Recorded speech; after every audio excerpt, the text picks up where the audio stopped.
Bismillahirrahmanirrahim. Alhamdulillahirabbil alamin wassalatu wassalamu ala asyrafil anbiya'i wal mursalin sayyidina wa maulana Muhammadin wa ala alihi wa sahbihi ajma'in. Amma ba'd. Alhamdulillah hadirin hadirat rahimakumullah. Usikum wa nafsi bitaqwallah. Qala Allah Ta'ala fil Qur'anil Karim, wa may yattaqillaha yaj'al lahu makhraja wa yarzuqhu min haitsu la yahtasib. Alhamdulillah hadirin hadirat rahimakumullah. Kita masih dipilih oleh Allah. Kita ditakdir dikumpulkan di salah satu tempat yang semoga Allah muliakan ini dalam rangka kita melaksanakan rangkaian daripada safari maulid yang hari ini insyaallah masuk di hari ke-48. InsyaAllah kurang 2 hari ini semoga Allah berikan kepada kita semua panjang umur fi taatillah wa rasuli. Semoga Allah selalu memandang kita dengan pandangan rahmat dan seluruh keperluan kita di dalam dunia ini dicukupi dan dipenuhi oleh Allah Subhanahu wa taala insyaallah. Allahumma amin. Dan semoga kita semuanya, keluarga kita semuanya diberikan oleh Allah kesehatan zahir wa batin, afiah insyaallah. Allahumma amin. Shalawat serta salam semoga selalu tercurah kepada junjungan kita yang mulia baginda Nabi Agung Muhammad sallallahu alaihi wasallam serta seluruh keluarga beliau, sahabat beliau, para pengikut beliau termasuk kita semuanya ila yaumil qiyamah insyaallah. Allahumma amin. Hadirin hadirat rahimakumullah. Kurang 2 hari daripada rangkaian safari maulid yang insyaallah kita rencanakan 50 hari. Semoga kita semuanya selalu dalam perlindungan Allah Subhanahu wa taala dan ditakdir untuk menghatamkan daripada safari ini, dan kita akan memperoleh barokah keberkahan daripada rangkaian safari maulid mulai dari awal sampai dengan akhir insyaallah. Allahumma amin. Hadirin hadirat rahimakumullah. Saniki pun jam 10:30 dalu benjing tasih wonten malih ngemutaken benjing insyaallah istimewa dari diantara yang istimewa, yaitu berbarengan dengan haul daripada Al-Imam Al-Habib Ali bin Muhammad bin Husain Al-Habsyi Syaibul Maulisim Tiduror. Insyaallah besok acaranya agak berbeda, dimulai ba'dal maghrib pembacaan Yasin wa tahlil, kemudian dilanjutkan ba'da salat Isya manaqib daripada Al-Imam Al-Habib Ali bin Muhammad bin Husain Al-Habsyi Syaibul Maulisim Tiduror, dilanjutkan sambutan-sambutan dan rangkaian safari maulid sampai dengan selesai, dan besoknya dilanjutkan penutupan. Hadirin hadirat rahimakumullah, yang berkenan hadir niatkan, ditata niatnya untuk kita hormat, untuk kita meminta kepada Allah agar di dalam hati kita diberikan rasa takzim kepada beliau Al-Imam Al-Habib Ali bin Muhammad bin Husain Al-Habsyi.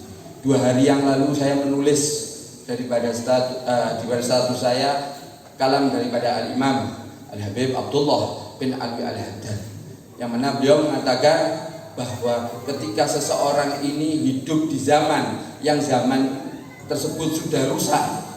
Nah, ini saya potong dulu sampai di sini. Kita koreksi kehidupan zaman kita saat ini bagaimana?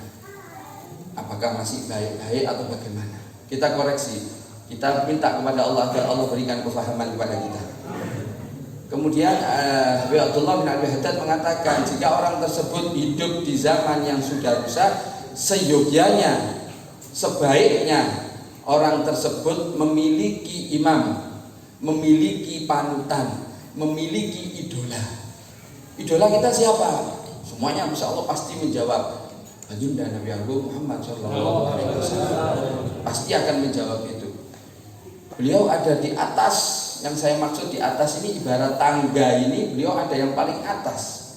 Ketika kita akan menuju kepada beliau sallallahu alaihi wasallam, kita akan menaiki tangga 1, 2, 3. Apa tangga 1, 2, 3 ini? Ya ini panutan kita yang saat ini, ulama-ulama kita, tokoh-tokoh yang menjadi idola kita. Jangan main-main pilih tokoh, jangan main-main pilih imam, jangan main-main pilih panutan. Cari ulama yang amilin, cari ulama yang amilin, cari ulama yang amilin yang saat ini masya Allah jumlahnya semakin lama semakin sedikit. Buktinya hari ini dari tadi jam 6 sampai jam 8 4 ulamanya Allah Subhanahu wa taala dipanggil oleh Allah Subhanahu wa taala. 4, bukan 1, 4, 2 jam tok. Setengah jam diambil satu, setengah jam diambil satu, setengah jam diambil satu. Kita bagian yang mana? Maksudnya bagian yang mana? Kita kebagian ulama siapa ini? Jangan sampai kita kebagian ulama yang sudah diwanti-wanti oleh Imam Ghazali, yaitu ulama su. Jangan sampai. Pakaiannya sama, ngomongnya bisa lebih pintar, akan tetapi saya katakan di sini yang perlu digarisbawahi adalah mereka tidak punya adab. Adab kepada siapa? Allah Subhanahu wa taala wa rasulih. Allah Subhanahu wa taala wa rasulih. Dulu ketika rangkaian Safari Maulid, saya lupa hari keberapa, ketika kalau jenengan ingat di Citarum, Gus Ulul mengingatkan kita ketika kita menyebut daripada nama baginda Nabi Agung Muhammad Sallallahu Alaihi Wasallam lebih apa ya, saya lebih baik, lebih hormat, lebih kita memiliki rasa totok romo kepada beliau Sallallahu Alaihi Wasallam. Cantumkan kata Sayyidina, cantumkan kata Sayyidina. Siapapun dia, ilmunya sebanyak apapun, apal berapapun kitab, bahkan kitab tauhid pun, kalau dia tidak punya adab sama baginda Nabi Agung Muhammad Sallallahu Alaihi Wasallam, tidak ada apa-apanya. Jangankan mengharap keberkahan, ya cuma pintar ngomong tok gini, cuma pintar ngomong tok. Jangan dilihat kerasnya ngomongnya, tapi lihat dia adabnya kepada baginda Nabi Agung Muhammad Sallallahu Alaihi Wasallam. Kembali kepada kalam daripada Abdullah bin Abdul Haddad tadi. Cari imam, cari panutan ketika kita hidup di zaman yang sudah rusak, dan berusaha minta kepada Allah agar bisa kita mengikuti daripada jejak salaf solihin, orang-orang terdahulu yang soleh. Kalau orang-orang terdahulu insya Allah itu orangnya minas solihin. Ya memang ada yang tidak solihin, akan tetapi banyak yang masih orang-orang golongan minas solihin. Kalau sekarang Imam Ghazali, dulu di zamannya Imam Ghazali mengatakan saat ini banyak ulama jahat banyak. Mereka mengatakan ayo zuhud, akan tetapi dia tidak menampakkan dari dirinya tentang kezuhudan. Ayo puasa, tapi dia tidak menampakkan dirinya ketika berpuasa. Ayo jamaah, dia tidak menampakkan dirinya untuk melaksanakan sholat jamaah dan lain sebagainya. Hanya omong tok. Ini pengeling kepada siapa? Pribadi saya yang ngomong. Pribadi saya yang ngomong. Kenapa? Kalau kita ngomong seyogyanya, saya pakai ini kata seyogyanya, tidak harus. Karena ada beberapa ulama yang mengatakan kalau nunggu untuk bisa melaksanakan apa yang kita bicarakan, tidak ada orang akan memberikan nasihat. Libur, prei kabeh. Kenapa? Oh saya belum melaksanakan ini, saya tidak pantas, saya tidak usah ngomong. Jadi maksiat akhirnya merajalela. Maksiat merajalela, tidak ada yang berani beri nasihat. Kalau berpatokan semacam itu, mohon maaf, perlu di garis bawahi. Ketika kita memberikan nasihat kepada orang, niatkan di dalam hati untuk memberi nasihat kepada dirinya, bukan untuk orang lain. Termasuk saat ini saya ngomongi diri saya, karena saya masih jauh daripada kata yang layak untuk seorang hamba daripada Allah Subhanahu wa Ta'ala. Kita cari idola, cari imam, cari panutan. Siapa? Dan kita berusaha untuk bisa meniru daripada langkah jejak para salaf sholihin. Termasuk di sini kemarin kita ada satu kebiasaan membaca qasidah syairilah, tawasul, itu semuanya orang soleh itu. Semuanya orang soleh. Kita tinggal mempelajari biografi beliau-beliau. Kita tinggal mempelajari biografi daripada beliau-beliau. Yang dekat dengan kita ada yang disebutkan di Kota Malang, Habib Abdullah bin Abdul Qadir bin Ahmad bin Fuqi. Beliau meninggal kurang lebih tahun 1993, kurang lebih. Yang paling bawah disebutkan Al-Habib Soleh bin Muhsin Al-Hamid. Masya Allah orang ini. Bahkan mohon maaf, ini yang perlu kita fahami. Ketika kita ada di dalam hati seorang min auliyaillah, orang-orang yang dikasihi Allah Subhanahu wa Ta'ala, tidak tutup kemungkinan derajat kita ini akan naik ketika kita dicintai oleh walinya Allah Subhanahu wa Ta'ala. Banyak sebenarnya yang akan saya ceritakan. Satu saja yang akan saya ceritakan. Kemarin di hati saya pengen saya bercerita tentang Al-Habib Soleh bin Muhsin Al-Hamid. Tapi di sini saya akan cerita tentang Al-Habib Muhammad bin Idrus Al-Habsyi, yang mana di dalam qasidah Syailah tidak ada. Tapi Habib Muhammad bin Idrus Al-Habsyi itu beliau adalah Sohibul Hol, orang pertama yang mengadakan haul. Al-Habib Muhammad bin Idrus Al-Habsyi yang dimakamkan di Kubah Ngampel. Beliau adalah mertua dari Al-Habib Muhammad bin Ahmad Al-Muhdor. Mungkin ada daripada jamaah kita ini yang sudah merasakan kebaikan daripada Al-Habib Muhammad bin Ahmad Al-Muhdor. Orang Jatirejo, mohon maaf, tidak ada niatan apa, biar mereka yang cerita nanti. Al-Habib Muhammad bin Idrus Al-Habsyi mempunyai seorang khodam, yang mana dulu khodam ini orang yang sangat kaya raya di kota Surabaya. Tanahnya sangat banyak. Kalau dulu tanahnya bisa dibeli sendiri, maksudnya dikasih surat sendiri.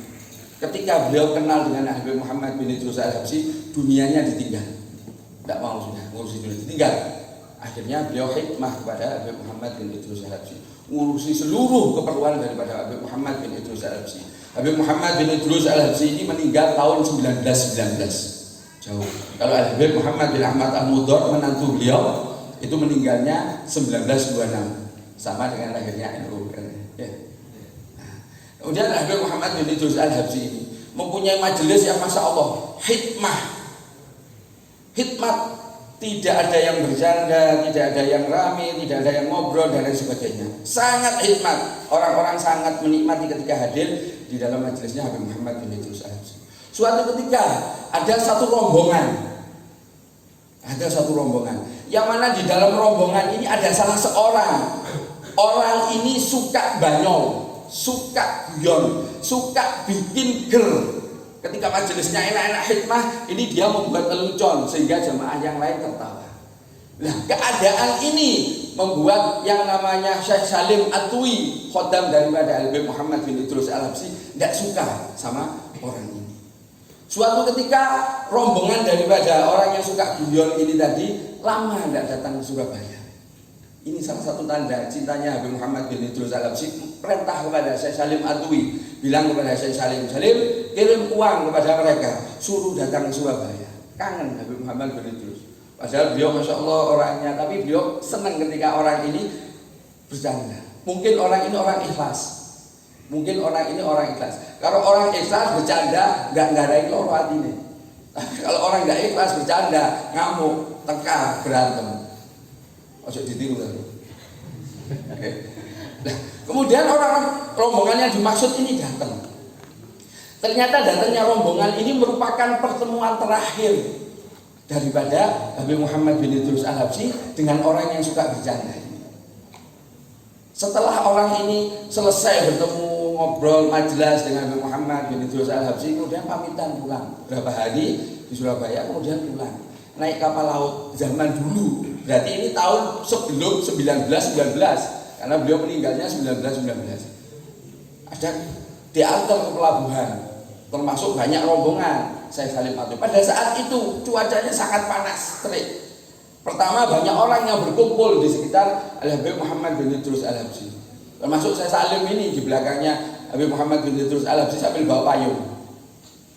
Saking panasnya satu persatu orang ini mundur pulang, sehingga tinggal 2 orang. Kemudian Habib Muhammad bin Idrus Al-Habsyi ini mengangkat tangannya tinggi dan lama. Kemudian Syekh Salim Atwi ini mungkin sudah capek mungkin ya, mayungi Habib Muhammad bin Idrus, semuanya sudah pulang. Akhirnya Syekh Salim Atwi ini memberanikan diri untuk membisiki Habib Muhammad bin Idrus Al-Habsyi. Syekh Salim ini mengatakan kepada Habib Muhammad, Habib, sudah biarkan orang semacam itu aja, biarkan sudah, tidak usah harus, kita pulang saja, ini panas ini Habib. Apa yang dijawab oleh Habib Muhammad bin Idrus Al-Habsyi? Badannya dibalik kepada Syekh Salim Atwi. Wahai Salim, kamu tahu orang itu tadi yang dimaksud orang yang lelucon ini tadi, harusnya matinya di tengah laut dalam keadaan su'ul khotimah. Akan tetapi saya minta kepada Allah Subhanahu wa taala melalui perantara para syiban-syiban, orang-orang sepuh daripada golongan habaib, dan kepada baginda Nabi Agung Muhammad sallallahu alaihi wasallam untuk merubah catatan daripada yang orang ini harusnya matinya keadaan su'ul khotimah menjadi husnul khotimah, dan matinya ketika nyampe di pelabuhan. Ketika Habib Muhammad balik berkata gitu, saya sampai masih berani. Loh, takdir apa bisa dirubah gitu. Tambah marah Habib Muhammad ini. Salim, saya lihat Lauhul Mahfuz jelasnya seperti melihat wajah kamu, dikatakan macam itu. Ninduk langsung saya Salim. Akhirnya Habib Muhammad bin Idrus Al-Habsyi pulang. Berjalan waktu kemudian datang zaman dulu telegram atau surat. Nah, yang terima surat di tempatnya Habib Muhammad ini saya Salim. Diterima suratnya, oh dari rombongan, dibuka sama saya Salim ini dibuka. Di situ diceritakan bahwa rombongannya sudah sampai di tempat tujuan. Akan tetapi ada satu jamaah yang meninggal ketika nyampe di pelabuhan. Saya Salim teringat dawuh daripada Habib Muhammad bin Idrus Al-Habsyi. Loh, ini loh pentingnya daripada kalam Habib Abdullah bin Al-Wahhab. Kita cari idola, kita cari panutan, kita cari imam, sehingga kita berada di hati para imam tersebut. Ketika Allah memandang para imam kita, ketika Allah memandang panutan kita, ketika Allah memandang idola kita, di situ ada wajah kita, di situ ada nama kita. Di situ ada nama. Termasuk mohon maaf, saya selingi cerita satu lagi, Al-Habib Abdul Qadir bin Ahmad bin Faqih. Itu mempunyai murid kesayangan, yaitu Habib Ali bin Salim Al-Idrus, abahnya Habib Asadullah. Ketika Habib Abdul Qadir meninggal, ini lautan manusia tidak pernah sepi. Akhirnya Habib Ali ini munajah kepada Allah di dekat tembok gini. Jenazahnya Habib Abdul Qadir di tengah banyak orang. Beliau berkata di dalam hatinya kepada Allah Subhanahu wa taala, ya Allah, kalau benar Habib Abdul Qadir itu cinta sama saya, itu perkara cinta. Kalau benar Habib Abdul Qadir ini cinta kepada saya, biarkan kami berdua. Biarkan kami berdua. Apa bisa ngusir orang-orang yang mau takziah? Nggak bisa. Akan tapi Allah yang menguasai hatinya para makhluknya Allah ini diizinkan, dikeluarkan orang semua ini, sehingga ada Habib Abdul Qadir yang sudah meninggal sama Habib Ali. So menang Habib Ali. Kenapa? Karena beliau dicintai oleh Habib Abdul Qadir, yang notabene Habib Abdul Qadir ini insya Allah min auliyaillah. Sekian banyak walinya Allah, bagiannya salah satunya adalah Habib Abdul Qadir. Nah ini kita mari sama-sama. Saya juga nyari cintanya orang-orang yang dicintai oleh Allah. Jenengan juga cari cintanya orang-orang yang dicintai oleh Allah Subhanahu wa ta'ala. Bagaimana caranya? Sering ucapkan Habib Umar bin Muhammad bin Salim bin Syekh Abu Bakar. Dia mengatakan ketika kita menyebut daripada nama orang soleh itu ibaratnya mencet nomor telepon. Jenengan dari hari pertama sampai insya Allah semoga panjang umur sampai hari ke-50, saya inilah tidak pernah putus. Siapa yang jenengan sebut? Ada Sayyidina Fakih Bukhari, ada Syekh Ali Syakron. Siapa Syekh Ali Syakron ini? Masya Allah, wiridnya saja ketika kita baca Jin Iblis Tari, ada banyak di situ. Cari, minta sama Allah. Ketika kita nyebut, kalau kita ikut apa yang dikatakan oleh Habib Umar, kita nyebut namanya daripada orang soleh, seperti kita mencet telepon, berdering di sana. Permasalahannya dijawab apa enggak? Permasalahannya beliau ngakui apa enggak? Itu loh yang kita jadikan permasalahan. Semoga kita semuanya dicintai oleh orang-orang yang dicintai oleh Allah Subhanahu wa ta'ala. Dan semoga kita semuanya nanti dikumpulkan bersama orang-orang yang dicintai oleh Allah Subhanahu wa ta'ala, termasuk pimpinan daripada umat sejagat raya ini, Sayyidil Wujud Sayyidina Muhammad ibn Abdillah sallallahu alaihi wasallam di surganya Allah Subhanahu wa ta'ala, bersama kita semuanya dan keluarga kita insyaallah. Allahumma amin. Dan semoga akhir hayat kita diakhiri dalam keadaan husnul khotimah, husnul khotimah, husnul khotimah. هاتنا ولبنات صالحة من خيرات الدنيا الآخرة وإلى حضرة النبي محمد صلى الله عليه وسلم وصلى وسلم وبارك عليه وعلى آله. الفاتحة. بسم الله الرحمن الرحيم. صراط الذين أنعمت عليهم غير المغضوب عليهم ولا الضالين آمين والعفو منكم السلام عليكم ورحمة الله وبركاته.